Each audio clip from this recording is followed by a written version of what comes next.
My husband told my mother-in-law in Korean that he got my best friend pregnant, but they didn't know I was fluent. I never thought my K-drama obsession would destroy my marriage. Or maybe it saved me. I'm still not sure which. It started innocuously enough. I was homesick from work, scrolling through streaming services, when I landed on this Korean drama about a prosecutor and a defense attorney. I told myself I'd watch one episode. 6 hours later, I'd finished half the season. I was hooked. For 2 years, I kept it secret. It felt embarrassing somehow, like a guilty pleasure I couldn't explain. My husband Jake would come home to find me watching documentaries or cooking shows, never knowing I'd been binge-watching romantic dramas from Seoul. I learned Korean through subtitles first, then found myself picking up phrases, understanding conversations. Eventually, I started taking online classes late at night when Jake was asleep, practicing pronunciation with headphones on. I never told anyone. Not Jake, not my best friend, not even my sister. It was my private world, my escape from the monotony of corporate law and the subtle disappointments of a 7-year marriage that had become more routine than romance. Then his parents visited from Seattle for the weekend. Jake's mother had never quite warmed to me, though she maintained a polite facade. His father was kinder, quieter. We'd just finished dinner, and I was clearing plates when I heard them switch to Korean in the living room, speaking in that easy way people do when they think they're in a safe space. "So you finally got what you wanted?" his mother asked. Her voice had that particular tone mothers use when they're worried but trying not to show it. Jake's response made my hands stop moving. "Yes, she's 8 weeks along now." The plate I was holding nearly slipped. I gripped it tighter, forcing myself to keep loading the dishwasher. My heart hammered so hard I could feel it in my throat. "And Vera suspects nothing?" his mother pressed. "Nothing. She has no idea." His father's voice was troubled. "This situation with her friend? It's delicate. I have it under control," Jake said, with the confidence of someone who thought he'd covered every angle. "She'll never find out." I closed the dishwasher as quietly as I could, though the rushing sound in my ears made everything feel distant and muffled. My reflection in the kitchen window stared back at me, pale and strange. I recognized the words, understood the implications, but my brain felt like it was moving through fog. 8 weeks. Her friend. Never find out. I walked back into the living room with a smile I'd practiced 1,000 times in courtroom depositions. "Anyone want coffee?" Jake looked up, completely relaxed. "That'd be great, babe." His mother's eyes met mine for just a second, searching for any sign that I'd understood. I kept my expression pleasant, blank. She nodded slowly and turned back to her son. I made coffee with hands that somehow didn't shake, served it with a steady smile, made small talk about their flight, about Jake's father's golf game, about nothing at all that mattered. When they left the next morning, I hugged his mother and thanked her for visiting, and she held on just a fraction longer than necessary, as if trying to decide whether to say something. After they drove away, Jake pulled me into his arms. "That went well. They really love you, you know." "I know," I said softly, already planning my next move. The decision crystallized in that moment. I wouldn't confront him. Not yet. Not until I knew everything. Not until I had proof, documentation, leverage. 7 years of marriage had taught me that Jake was careful, methodical. Whatever he was hiding, he'd hidden it well, but he'd made one critical mistake. He'd assumed I was still the woman he married, the one who smiled and nodded through his parents' Korean conversations, oblivious and content. That woman was gone, and he had no idea. 3 weeks passed. 3 weeks of watching Jake like I'd never really looked at him before. The way he checked his phone constantly, angling the screen away from me. How he'd started going to the gym at odd hours. The new cologne I pretended not to notice. I documented everything in a password-protected folder on my laptop. Times, dates, observations. My legal training kicked in automatically. Build the case, gather evidence, stay calm. Then she showed up at my door on a Tuesday evening. My best friend since college. The one who'd been my maid of honor, who knew me better than anyone. She looked terrible, her eyes red and puffy, mascara smudged. "Can I come in?" Her voice cracked. "Of course." I pulled her inside, my stomach already churning. Some part of me knew. I'd known since that conversation in Korean, but I'd been hoping I was wrong. We sat on the couch, the same couch where Jake's parents had sat 3 weeks earlier. She twisted a tissue in her hands, starting to cry before she'd said a word. "I don't know how to tell you this," she whispered. I waited. The lawyer in me knew when to stay silent. "I'm pregnant." My face must have shown the right amount of shock because she kept talking, the words tumbling out between sobs. 8 weeks along. Completely unexpected. She wasn't ready for this. Didn't know what to do. "Who's the father?" I asked. Keeping my voice gentle, supportive. Inside, I felt like I was watching myself from somewhere far away. She looked down. "It's complicated." "Does he know?" "Yes, but..." She shook her head. "I can't tell you who it is. I'm sorry. It's too messy. I'm going to do this alone." I reached over and took her hand. Even though touching her made my skin crawl. "You don't have to go through this alone. I'm here for you." The gratitude in her eyes was genuine, so were the tears. But there was something else there too, something I'd never seen before. Guilt, yes, but also a strange sort of triumph. Like she'd won something she'd been competing for without me knowing there was even a game. "Thank you," she whispered. "I was so scared to tell you. I don't know what I thought." We sat there for another hour. She told me about the morning sickness, the fear, the plans to move forward as a single mother.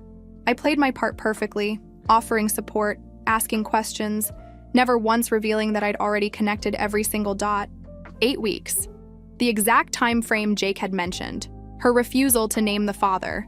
The way she kept glancing at our wedding photo on the mantle. Something unreadable crossing her face each time. After she left, I stood at the window watching her drive away. The fall evening was getting dark. Leaves scattered across our yard. Everything looked normal from the outside. Our nice house in the suburbs, 2 cars in the driveway, neighbors walking their dogs. But normal was a lie I'd been living for years, I realized. I'd convinced myself that routine meant stability, that comfort meant happiness, that a marriage could coast on autopilot forever without anyone noticing it had flatlined. Jake came home an hour later, carrying takeout Chinese food. "Hey babe, thought we could have a quiet night in." "Perfect." I smiled at him. "Actually, I have news. My best friend stopped by earlier." His expression didn't change, but I saw his shoulders tense just slightly. "Oh yeah? How is she?" "She's pregnant. Can you believe it?" I watched his face carefully. 8 weeks along. She won't say who the father is, though. Says it's complicated. That's... wow. He set the food down on the counter. "How are you feeling about it?" "Shocked, obviously, but happy for her." I moved closer to him. I told her we'd support her however we can. "I hope that's okay." "Of course." He pulled me into a hug. Over his shoulder, I could see his reflection in the kitchen window. His eyes were closed and his jaw was tight. "You're such a good person, Vera," he murmured into my hair, "always taking care of everyone." "I learned from the best," I said, and felt him relax against me. That night, lying in bed beside him, I stared at the ceiling while he slept, or pretended to sleep. I could no longer tell the difference. The man I'd promised forever to was a stranger. The friend I'd trusted with my secrets had betrayed me in the deepest way possible, but they'd also given me something. Clarity. Purpose. The cold, sharp focus I used in the courtroom when I knew I had the winning case. I just had to be patient enough to present it. The next 6 weeks, I became someone I didn't recognize. Or maybe I became exactly who I needed to be. The line blurred. I threw myself into the role of supportive friend with an intensity that should have been suspicious if either of them had been paying attention. I offered to go to prenatal appointments with my best friend, helped her research strollers and cribs, sent her articles about pregnancy nutrition. Every text message, every concerned phone call was calculated to make her trust me, to make her believe I had no idea. "You're being so amazing about this," she said one afternoon as we sat in her obstetrician's waiting room. She was 12 weeks along now, just starting to show. "I was worried you'd judge me for doing this alone." "Why would I judge you?" I squeezed her hand. "You're one of the strongest people I know." She looked away, and I saw tears forming. Sometimes I wonder if I'm making a huge mistake, if I should just tell him he needs to be involved. "The father?" I kept my voice neutral. "Do you want that?" "I don't know what I want anymore." She wiped her eyes. "He says he wants to be there. He says things will be different soon, that he'll figure it out." My heart rate spiked, but my expression stayed sympathetic. "Different how?" She caught herself. "Nothing. Forget it. I'm just emotional." At home, I was the perfect wife. I cooked Jake's favorite meals, suggested weekend getaways, initiated intimacy. It made me sick, but I needed him comfortable, confident that everything was fine, that I was still the oblivious wife who loved him without question. He ate it up, literally. 3 nights a week I made dinner from scratch, and he'd compliment me, kiss my cheek, tell me how lucky he was. Sometimes I'd catch him checking his phone during these domestic scenes, typing something quickly, then looking back at me with that easy smile. "Work stuff?" I'd ask innocently. "Just putting out fires," he'd say, pocketing the phone. 2 weeks after my friend's doctor's appointment, we had dinner with Jake's parents again. They drove down from Seattle, and we met at a Korean restaurant downtown. I'd suggested it, watching Jake's face when I did. He'd hesitated for just a second before agreeing. The evening was a masterclass in what I'd learned over the past 2 months. While Jake and his parents spoke in Korean, discussing the menu and commenting on the restaurant, I pretended to study my phone, but I heard every word. "She doesn't suspect?" his mother asked in Korean, her voice low. "Nothing," Jake replied in the same language. "She's been amazing, actually. Supportive of the situation without even knowing it." His father sounded concerned. "This can't continue forever. Someone will find out." "I know, I'm working on it. Just need a few more months to figure out the logistics." "And what about Vera?" His mother's tone was sharp now. "She's been nothing but good to you." "I know, Mom. I know." Jake sounded tired. "It's complicated." I looked up from my phone with a bright smile. "Should we get the bulgogi? I've heard it's amazing here." Jake's mother looked at me with something like pity. Or maybe guilt. I couldn't quite tell. "That sounds perfect," she said in English. Later that night, I downloaded a monitoring app onto Jake's phone while he was in the shower. It wasn't legal exactly, but I'd found a gray area. The app would clone his messages to a cloud account I could access. It would take a few days to start populating data, but I could wait. I'd become very good at waiting. The next weekend, I suggested we visit my friend, bring her dinner and baby gifts. Jake agreed immediately, too enthusiastically. We showed up with takeout and a bag of maternity clothes I'd bought. "You guys are too much," she said, but she was smiling, looking at Jake just a little too long, looking at me with that combination of gratitude and guilt that I'd learned to recognize. We sat in her living room, and I watched them try so hard not to watch each other, the way their eyes met when they thought I wasn't looking, how he touched her arm when he handed her a glass of water, just a second too long, how she blushed and turned away. "This is nice," I said, smiling at both of them. "The three of us together, like old times." The irony hung in the air, invisible to them, perfectly clear to me. That night, driving home, Jake reached over and took my hand. "Thanks for being so good to her." "I know this situation is strange. She's my best friend," I said simply. Of course I'd help her. Still, not everyone would be so understanding about their friend having a baby as a single mom. I looked out the window at the passing streetlights. Everyone deserves support, no matter what choices they make. He squeezed my hand, and I let him, counting down the days until I had everything I needed. The monitoring app started feeding me data within 48 hours. I'd access it at work, locked in my office with the door closed, scrolling through messages that confirmed everything. "Can't wait to see you tomorrow. She's working late." I hate lying to her. "When can we stop pretending?" "The baby kicked today. Wish you could have felt it." Each message was a small death, but I saved every single one. Screenshots automatically uploaded to a secure cloud account. Evidence. Protection. But I needed more than messages. I needed proof that would hold up anywhere. So I hired a private investigator, using money from an account Jake didn't know about. I'd opened it 3 years ago, something that had seemed paranoid at the time but now felt like prophecy. The investigator's name was Quinn. She was in her 50s, professional, discreet. We met at a coffee shop 2 towns over. "How long has this been going on?" she asked, taking notes. "At least 3 months that I know of. Probably longer." "What do you need from me?" "Everything. Documentation, photos, timeline. I'm a lawyer. I know what will matter in court." She nodded. "This isn't my first divorce case. I'll be thorough." "She's pregnant. The baby is his. Do you want me to document that connection?" "Yes, but carefully. I don't want either of them to know they're being watched yet." "They won't." Over the next month, Quinn sent me regular updates. Photos of Jake's car outside my friend's apartment at odd hours, credit card receipts from hotels. A timeline that stretched back 8 months, not 3. They'd been careful, but not careful enough. The most damaging evidence came from the messages I was collecting, including deleted conversations they thought were safe. "I love you. I've loved you since college. I should have married you instead. Once I've told her.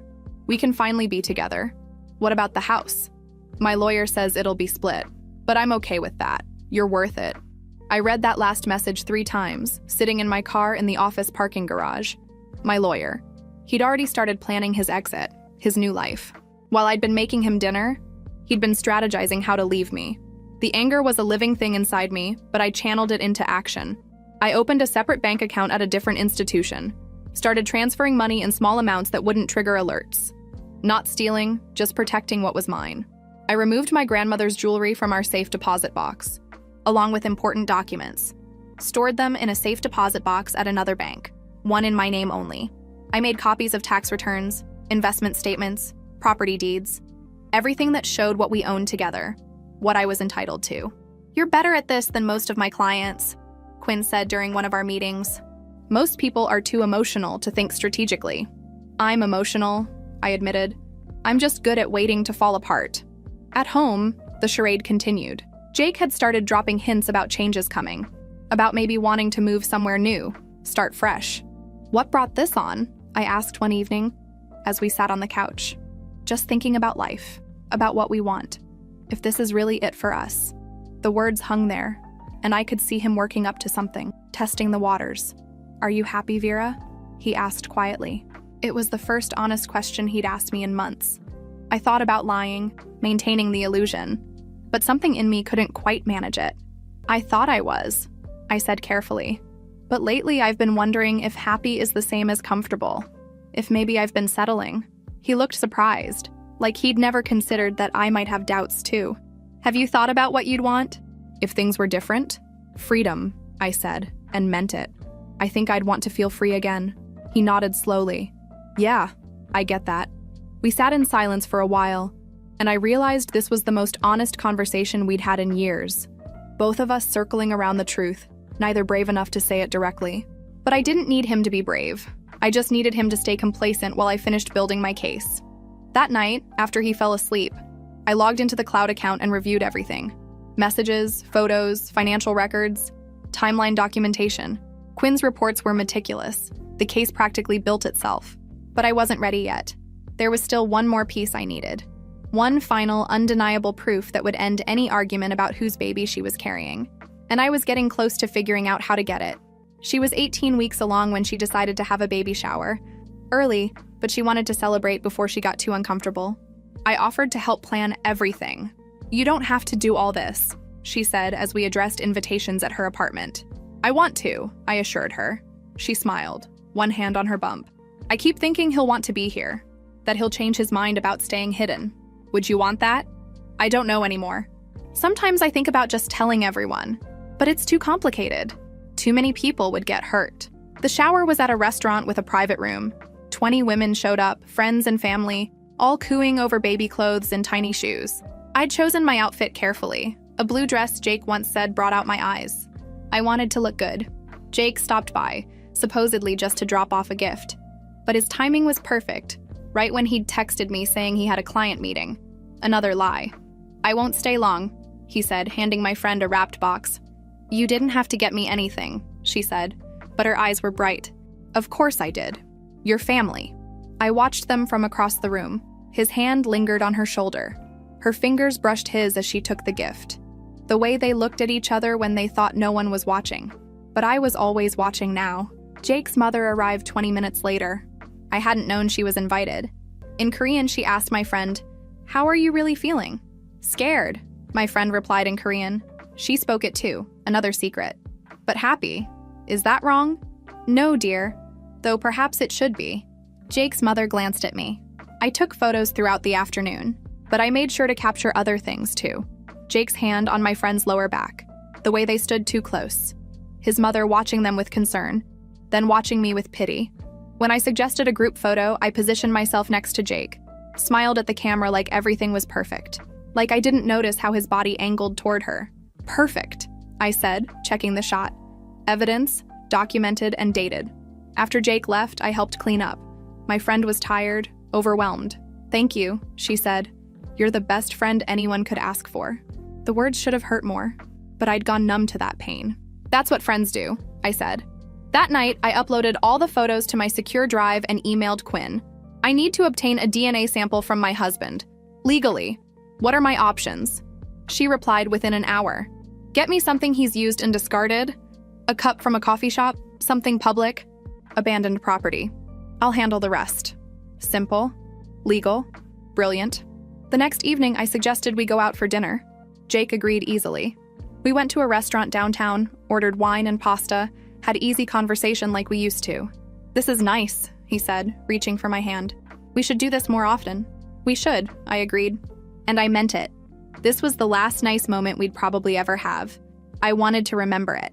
After dinner, as we waited for the valet, I excused myself to the restroom. On my way back, I quietly picked up Jake's water glass from our table, wrapping it in the napkin I'd brought. The waitress gave me a strange look, but I smiled and kept walking. In the car, I texted Quinn with one hand, the glass secured in my purse. Got it. Her response came at the next red light. Bring it to my office tomorrow morning, early. Jake noticed me smiling at my phone. Good news? Just a work thing, I said. But yes, very good news. He smiled back, oblivious, and I realized this was the moment, the last piece clicking into place. Soon, I'd have everything I needed. Scientific proof, documented evidence, a timeline of betrayal. Soon, I could stop pretending. The thought was terrifying and exhilarating, like standing at the edge of a cliff, knowing you have to jump, but not quite ready to let go. But I was getting there. Every day, every new piece of evidence brought me closer to the edge. And when I finally jumped, I was taking them both down with me. Quinn delivered the DNA sample to a reputable lab while I started consulting divorce attorneys. I met with 3 over 2 weeks. The third one got it. Her name was Blair. You want this clean? She said, reviewing my documentation. Fast, fair, but definitive. Yes, I don't want a war. I just want what's mine and I want out. She nodded, flipping through Quinn's reports, the bank statements, the timeline. With evidence like this, we can push for a favorable settlement. Infidelity matters in this state. How long? If he doesn't contest, 6 months minimum. If he fights, could be over a year. He'll fight, I said. Once he realizes I've known all along. Blair smiled. Then we make sure our case is airtight. Over the next week, I systematically prepared, opened another bank account for my income, transferred my half of our joint savings. Not stealing, Blair assured me, just protecting my assets. I removed more items from the house. Photo albums, my mother's china, books I'd collected. Small things Jake wouldn't notice. I stored everything at my sister's. Are you okay? My sister asked. You seem different? I'm fine, I said, just making changes. She didn't look convinced, but she didn't push. I scheduled an appointment with a therapist Blair recommended, someone who specialized in trauma from infidelity. I needed to start processing this before it exploded. Needed a safe place to fall apart. The therapist was younger than I expected, maybe in her 40s with kind eyes. Tell me what brings you here. So I did. All of it. The Korean conversation, the pregnancy, the months of pretending, the evidence I'd gathered, the way I felt like I was fracturing but couldn't let anyone see. How are you holding up? I don't know, I admitted. Some days I'm fine, focused. Other days I can barely breathe. I look at him and I can't believe I ever loved him. You couldn't have known, couldn't I? Were there signs I missed? Red flags I ignored? Maybe, but that doesn't make this your fault. We talked for an hour about betrayal, trust, the specific pain of being deceived by the people closest to you.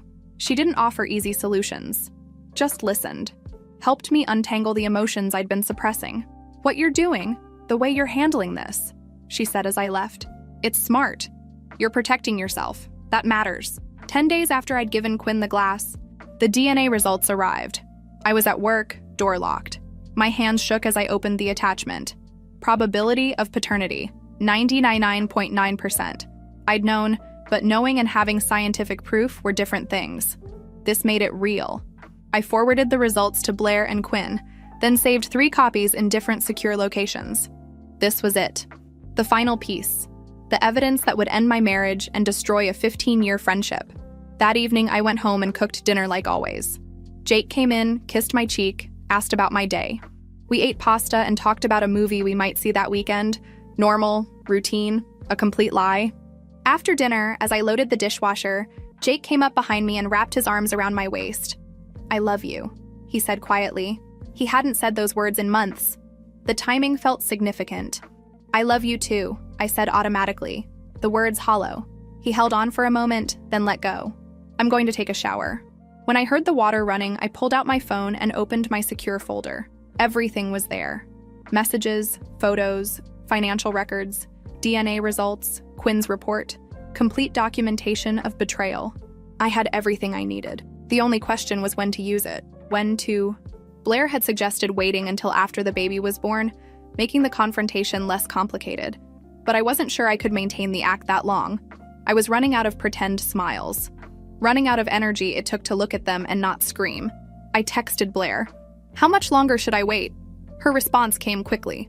Until you're ready. But not too long. You're carrying all this weight alone. It'll break you eventually. She was right. I could feel the cracks forming, spreading through me like ice fracturing under pressure. Soon, something would give. I just had to make sure I controlled when and how it broke. 2 weeks later, I invited everyone to dinner at our house. Jake, my pregnant friend, his parents, and 2 other couples. A normal gathering. This is nice, Jake said as we prepped. We haven't done this in a while. I thought it would be good. With the baby coming, changes ahead. He looked at me strangely, trying to figure out if there was hidden meaning. There was, but he couldn't see it yet. Everyone arrived around 7. My friend looked beautiful despite her exhaustion. 6 months pregnant now. Jake's mother hugged me tightly, holding on too long. You look tired, she said. Just busy with work, I replied. In Korean, I added, but I'm managing fine. Her eyes widened. I'd never spoken Korean to her before. I just smiled and moved to greet the other guests. During dinner, I steered conversation toward loyalty, honesty, trust. Not obviously, just gentle questions about what makes relationships work, how people handle betrayal. I think honesty is everything, one friend said. Once trust is broken, it's nearly impossible to rebuild. But forgiveness requires truth, I said quietly. You can't forgive what you don't know about. I felt Jake's eyes on me. Across the table, my friend shifted uncomfortably. After dinner, as everyone relaxed with wine, I suggested we watch something. There's this Korean drama I've been into lately. Anyone mind? Jake froze. Since when do you watch Korean dramas? Oh, for a couple years now. I find them fascinating. The language is beautiful. His mother set down her wine glass. In Korean, she said to Jake, Did you know about this? No, he replied in Korean. She never mentioned it. Maybe she understands more than we think, his father said, also in Korean. I kept my expression neutral, searching for the right show, but I could feel the tension radiating from them. Here we go, I said, starting an episode. This one's about a woman who discovers her husband has been lying to her. The coincidence was too pointed. Jake knew it. His mother knew it. But they couldn't say anything without admitting why it hit so close to home. We watched for 20 minutes. The room was silent except for the dialogue. How devastating, I said during a tense scene. To discover that the people you trust most have been deceiving you. My friend stood up abruptly. I'm not feeling well. I think I should go. Oh no, I said. Let me get Jake to drive you home. I can drive myself. You shouldn't, not pregnant and not feeling well. Jake, can you make sure she gets home safely? I watched the panic in both their eyes. Being alone together right now, with this new uncertainty, was the last thing they wanted. Of course, Jake said stiffly. After they left, I made coffee and dessert. Jake's mother approached me in the kitchen. How long? She asked in Korean. How long what? I replied in the same language. How long have you known? Since the day you visited in September. When Jake told you she was 8 weeks pregnant and that I'd never find out. Her face went white. Vera, You tried to warn me. That hug when you left. Thank you for that. But you should have tried harder. What are you going to do? What I should have done months ago. I picked up the dessert tray. Excuse me. An hour later, everyone had left except Jake's parents. We should talk, his father said. Not yet. Soon, but not tonight. They left. His mother looking back at me with something like respect mixed with fear. Jake returned an hour later. I was in bed reading when he came in. She okay? Yeah. Just tired. Good. He got ready for bed in silence, then slid under the covers. You speak Korean? Yes. How long? Does it matter? He didn't answer. We lay there in the dark, and I knew he was calculating what I'd heard, what I knew, how much danger he was in. That show, he said. That wasn't a coincidence. No. Vera, we should talk. Not yet. But soon. Very soon. The next morning, Quinn sent me a photo. Jake's car outside my friend's apartment at 2 a.m., 3 hours after he'd supposedly dropped her off and come straight home. They'd panicked, gotten sloppy, made exactly the kind of mistake I'd been waiting for. I forwarded the photo to Blair with a simple message. I'm ready. Let's do this. The week after the dinner party, everything shifted. Jake became paranoid, watching me constantly. My friend stopped answering calls. Jake's mother texted, "We need to talk." I ignored her. I met with Blair to finalize the divorce papers. Given the evidence, I think he'll take it, she said. Fighting would mean public record. That's what I'm counting on. When? My friend was 7 months pregnant. Part of me wanted to wait, but I couldn't carry this weight anymore. Soon, but I want to confront them first. I spent the next days planning. I reserved a table at the best restaurant in town for Sunday lunch, public enough to prevent a scene, private enough to be devastating. I invited my parents, Jake's parents, my friend, and Jake. Told each different reasons. None knew the others were coming. The night before, Jake tried again. Whatever you think is happening, you're wrong. Am I? Vera, please. Tomorrow. We'll talk tomorrow. I never meant to hurt you, he said. Yes, you did. You just didn't mean to get caught. That hit him. The moment he realized I knew everything. How long? He whispered. Long enough. He left, probably calling my friend, calling his mother, trying damage control. But it was too late. I went through my checklist. Blair had the papers ready. Quinn's report complete. My apartment rented, belongings moved, bank accounts separated, everything in place. I texted my sister. Tomorrow, everything changes. I'll explain after. But I'm okay. She called immediately. What's happening? I'm leaving Jake and I'm making sure everyone knows what he did. We talked for an hour. She was angry, supportive, proud. Sunday morning, I wore my best dress, the dark green one, did my makeup carefully, looked in the mirror, stronger, sharper, ready. Jake watched me with anxiety. What's this really about? You'll see. We drove in silence, his hands white-knuckled on the wheel. He knew something was coming. Vera, if you're planning to what? Tell the truth? This isn't fair. Fair? I almost laughed. You want to talk about fair? We pulled into the parking lot. My parents were arriving. His parents. My friend, getting out slowly, hand on her belly. Everyone's here, I said. Shall we? Jake's face went white. Don't do this. It's already done. This is just the reveal. I got out and walked toward the restaurant. My parents reached me first. Sweetheart, what's going on? My mother asked. Why are Jake's parents here? You'll understand in a few minutes. We gathered at the entrance. The confusion was palpable. My friend looked terrified. Jake's mother looked resigned. The hostess led us to a large table in a semi-private corner. Perfect. I took my seat and smiled. Thank you all for coming. Let's order first, and then I have something important to share. Jake's hand shook as he picked up his menu. My friend couldn't look at hers. While we ordered, I felt calm. 5 months of carrying this secret, and now it was almost over. The waiter brought water, took our orders, left us alone. I reached into my purse and pulled out the folder. Inside were copies of everything. DNA test, messages, photos, financial records, Quinn's investigation. Jake saw the folder and closed his eyes. Before our food arrives, I said, I need to tell you all something. My voice was steady. It was clear. This was the moment I'd been building toward. The moment where the mask finally came off and everyone saw the truth. Jake reached across the table toward me. Vera, please. I moved my hand away. No, you've had 5 months to tell the truth. Now it's my turn. My father looked between us, confused. What's going on? I looked around the table. My parents, bewildered. His parents, pale with knowledge. My friend, tears already forming. Jake, defeated. I'm going to tell you, I said quietly. I'm going to tell you everything. And I was ready. After months of silence, of pretending, of carrying their secrets, I was finally ready to speak. I took a breath and began. For the past 2 years, I've been secretly learning Korean, I said, looking at Jake's mother. Every conversation you thought was private, I understood every word. She nodded slowly. She'd suspected. That's how I found out in September. Jake told you his girlfriend was 8 weeks pregnant? That I'd never find out. I turned to my parents. The girlfriend is sitting at this table. She's carrying his child. My mother's hand flew to her mouth. My father's face went red. I pulled out the first document. This is a DNA test. It shows 99.9% probability that Jake is the father of my best friend's baby. I placed copies in front of everyone. My friend started sobbing. Jake sat frozen. I've known for 5 months. I've spent that time documenting everything. Every lie, every secret meeting, every hotel receipt. I pulled out more papers, messages, photos, financial records. They've been together for at least 9 months, planning their future while I played the supportive wife and caring friend. My father stood. Jake, is this true? Jake's voice was barely a whisper. I never wanted it to happen this way. How did you want it to happen? I asked. When were you planning to tell me? Or were you just going to keep lying? I was going to tell you.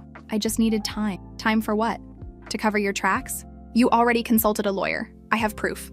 I turned to my friend, crying so hard she could barely breathe. 15 years of friendship, you were my maid of honor, and you still did this. I'm sorry, she whispered. I didn't mean for it to happen. Yes, you did. You've been in love with him since college. I found your old journals when I was moving my things. You wrote about him constantly, about how I didn't deserve him. She looked shocked. I had keys, remember? I used them to gather evidence. This wasn't accidental. You pursued him deliberately. Jake's mother spoke. Vera, we are so sorry.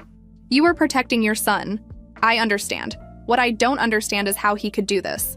I pulled out the divorce papers and placed them in front of Jake. These outline our settlement. Fair, given the circumstances. You have 1 week to review and sign. If you don't, I file in court and all of this becomes public record. Jake picked up the papers with shaking hands. Vera, please, can we talk privately? No. You had months to talk privately and chose to lie. Now everyone knows the truth. My sister, who I'd called that morning, appeared at my side. Your things are already at Mom and Dad's. I stood. I'm done here. Jake, you'll be served the official divorce papers tomorrow. My lawyer will be in touch. I looked at my friend one last time. I hope he was worth it. I hope the life you've built on lies makes you happy. But when someone shows you they're capable of betrayal, believe them. I turned to my parents. Can we go? My mother was already standing. My father put his arm around me. As we walked toward the exit, Jake called after me. Vera, wait, please. I stopped but didn't turn. There's nothing left to say. You made your choice, now live with it. I walked out into the sunlight. Behind me, chaos. My friend's sobs. Jake's mother speaking rapidly in Korean, a family imploding. But I kept walking, into the parking lot, into my future. My mother hugged me tight outside. I'm so proud of you. I should have done it sooner. You did it when you were ready. That's what matters. My father was silent, tears on his face. My sister squeezed my hand. What now? She asked. Now? I took a deep breath, feeling lighter than I had in months. Now I start over. We drove to my parents' house. My things were there, boxes stacked in my old bedroom. My mother made tea. My father sat with his arm around me. My sister kept shaking her head, still processing. How did you stay so calm? She asked. For 5 months? I had to. I needed the evidence. I needed to be smart about this. And the Korean? You really learned it without anyone knowing? I watched a lot of dramas. I smiled for the first time that day. Never thought they'd be the thing that saved my marriage. Or ended it, I guess. My phone started buzzing. Jake calling, then my friend, then Jake's mother. I turned it off. They'll try to fix this, my mother said. They'll apologize, make promises. I know, but I'm done. Some things can't be fixed. That evening, lying in my childhood bed, I felt strange. Not happy exactly, but free. The weight I'd been carrying for 5 months was gone. The pretending was over. Everyone knew the truth now. Tomorrow, the real work would begin. The divorce process, untangling our lives, moving forward. But tonight, I could just breathe. I'd done it. I'd faced them. I'd spoken the truth. And I'd walked away. It was enough. The first 48 hours were chaos. My phone exploded with notifications. 73 text messages, 42 missed calls, 15 voicemails. Jake's messages alternated between denial, anger, and desperate pleading. You're overreacting. We can work through this. How could you humiliate me like that? Please, Vera, I love you. Don't throw away 7 years. I deleted them all without responding. My friend's messages were worse. Long paragraphs about how sorry she was, how pregnancy hormones made her confused. You have to understand, I didn't plan this. It just happened. Please think about the baby. Your godchild needs you. He told me you two were having problems. I thought I was helping. That last one almost made me laugh. Helping. I blocked her number.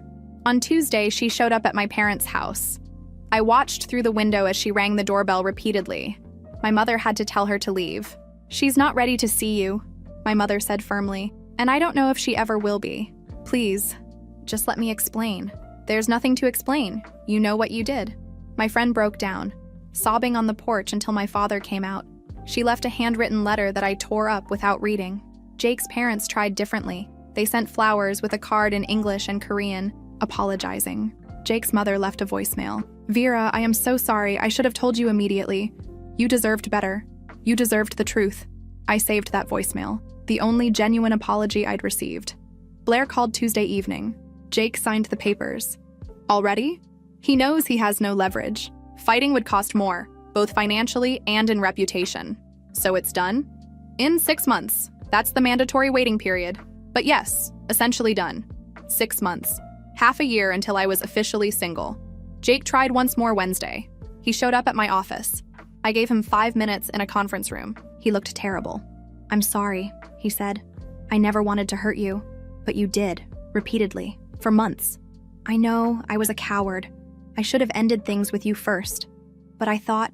He stopped. "I don't know what I thought. You thought you could have both, the stable marriage and the exciting affair." He nodded, unable to meet my eyes. "How did you stay so calm? For all those months?" "Because I had to. Because falling apart would have given you control. I deserve that." "Yes, you do." I stood. "Is there anything else? Are you okay?" "I will be. Eventually." I walked toward the door. "Goodbye, Jake." "Vera, wait." He grabbed my arm, then let go when I stiffened. "I want you to know, I did love you. That's the saddest part," I said quietly. "I don't think you ever really did. You loved the idea of me, the stability, but you never loved me enough to be honest. And that's not love at all." I left him there and went back to work. Later, in the bathroom, I cried for 5 minutes. Then I washed my face and returned to my desk. That evening, my therapist asked how I was handling everything. I'm angry. Not at them being together, but at the lies. At being made to look like a fool. Those are valid feelings. I keep thinking about signs I missed. Ways I could have prevented this. You couldn't have prevented this. They made their choices. All you can control is how you move forward. Moving forward. What did that look like? By Friday, 1 week after the restaurant, the messages had mostly stopped. Jake had moved into a rental. My friend had stopped contacting me. Jake's parents had given me space. The chaos was settling. The dust was clearing. I was still standing. That night, my sister came over with wine and takeout. We sat in my childhood bedroom, surrounded by unpacked boxes. "Do you regret how you did it? The public confrontation?" I thought carefully. "No. They made me complicit in their lies by keeping me in the dark. I needed everyone to know the truth. I needed witnesses." "Fair enough." She poured more wine. "What's next?" "Next, I find an apartment. Get settled. Focus on work. Eventually, figure out who I am outside of this marriage." "You're going to be okay," she said. Better than okay. I wanted to believe her. Some days I almost did. The divorce process took 3 months. Blair handled most of it, but I had to be present for key moments. Jake's lawyer tried contesting some terms initially. Blair shut that down by threatening to make everything public. After that, they stopped fighting. The judge reviewed everything in a closed hearing. The messages, photos, DNA test, financial records. She didn't seem shocked.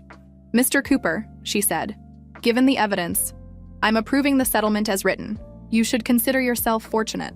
He nodded, staring at his hands. I felt nothing. The final decree would be issued in 6 months, but the hard part was done.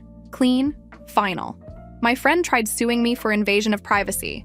Blair destroyed the case in the first hearing, proving everything was obtained legally. The suit was dismissed. 2 months after the restaurant, she found me at the coffee shop where I worked Saturday mornings.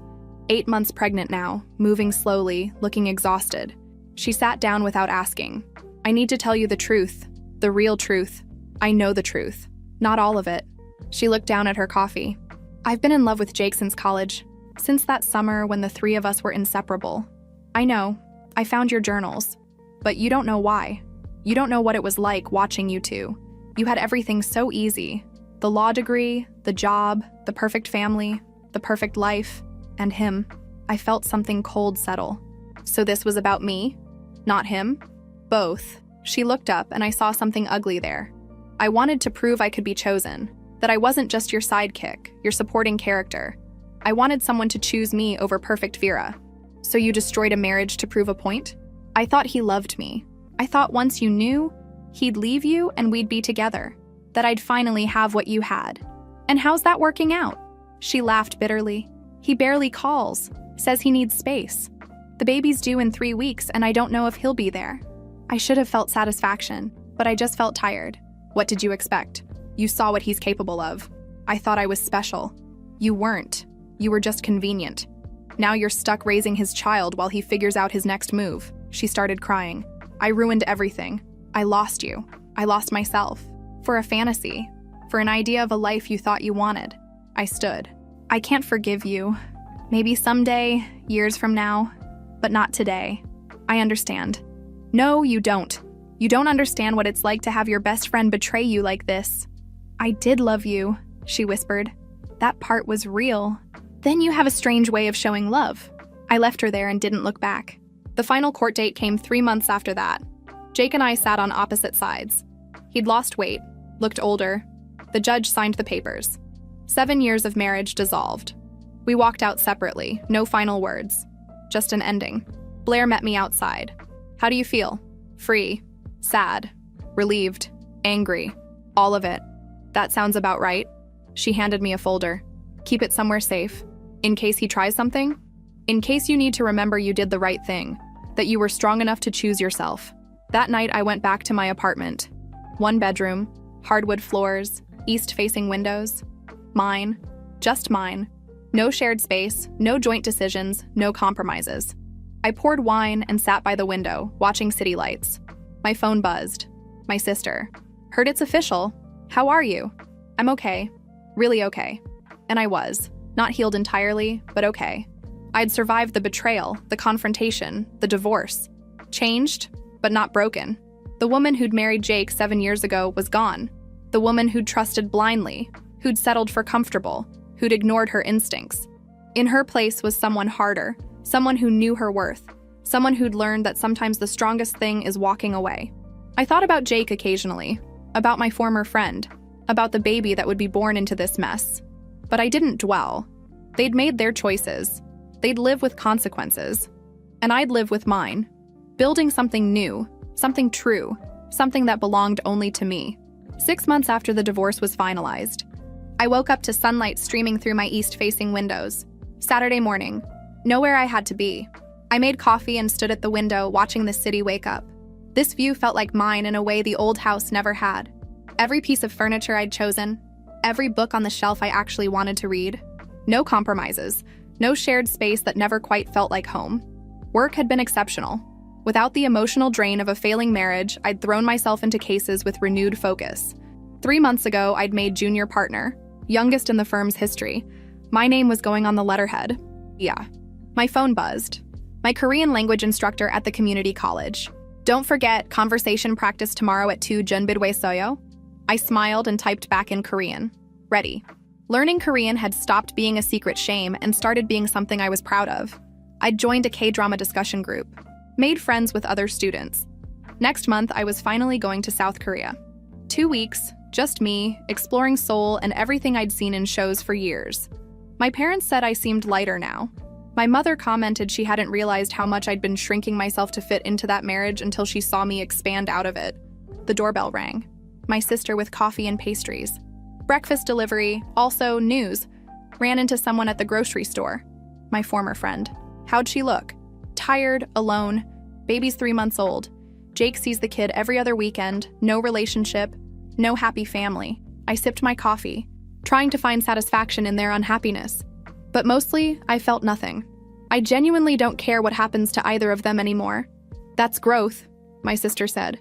We ate breakfast and talked about her kids, my trip, a movie she wanted to see. Normal things, life things, nothing to do with betrayal or the past. Later, I went to therapy. 6 months of weekly sessions had helped me understand my patterns, recognize where I'd ignored my needs. How are you feeling about the Korea trip? My therapist asked. Excited, like I'm honoring the thing that accidentally saved me. The dramas led you to learn Korean, which let you understand the truth. There's poetry in that. Sunday morning, conversation practice. 6 of us in a coffee shop, chatting in Korean about our weeks and favorite shows. One guy, about my age, smiled at me a lot. I smiled back. After class, he asked if I wanted to get lunch sometime. I said yes. Not because I was ready for anything serious, but because I was open to possibility. Ready to start from honesty instead of compromise. That evening, I video called my parents. They looked happy, lighter too. You did a hard thing, my father said. Not just leaving, but the way you handled it. With evidence and planning and strength. I learned from the best. After we hung up, I sat with wine and thought about the past year. The discovery, the investigation, the confrontation, the divorce, the rebuilding. Who I'd been a year ago was gone. unhappy but not admitting it, settling for comfortable instead of demanding authentic, ignoring my instincts to keep the peace.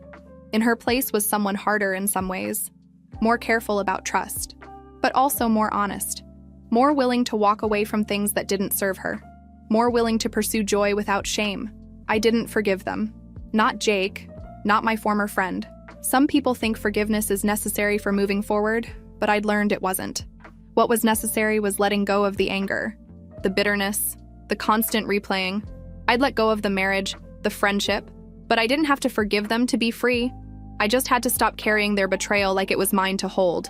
Through mutual friends, I'd heard bits. Jake was dating someone new already. My former friend struggled with single motherhood and postpartum depression. His parents had cut him off financially. She'd moved back with her parents. Their lives had gotten smaller, more complicated. Mine had gotten bigger. I had my career, thriving, my family supporting me, my therapy, my hobbies, my apartment, my freedom, which I'd fought for and earned. Some days were still hard. Some nights I still cried, processing the loss of what I'd thought my life would be. But those days were fewer now, farther between. I walked to the window, looking at city lights. Somewhere out there, Jake was living his life. My former friend was raising his child. The life they'd planned together had crumbled. And I was here, with my plans for Korea and my Korean class and my career and my family. Free, honest, strong, not entirely healed maybe, but healing. Building something new from what they'd destroyed. Something entirely, authentically mine. I raised my glass to my reflection in the window.